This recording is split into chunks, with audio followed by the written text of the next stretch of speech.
Le marmotte di mezzanotte, dritte come sentinelle, stanno ad aspettare le stelle. E giù!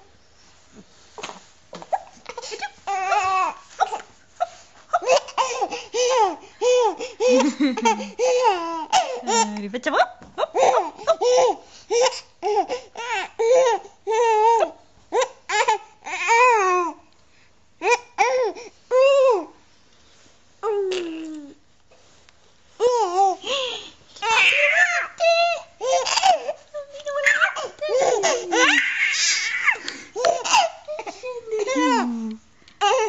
Si diverte lui. Sì. Il dolce elefantino dormiva nel lettino, al cuore aveva stretto Pipino il coniglietto. Sognava di volare in alto sopra il mare.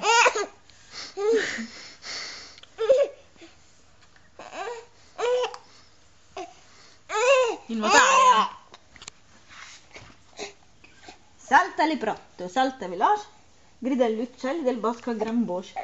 Leprotto corre più di un leopardo, anche stavolta è primo al traguardo.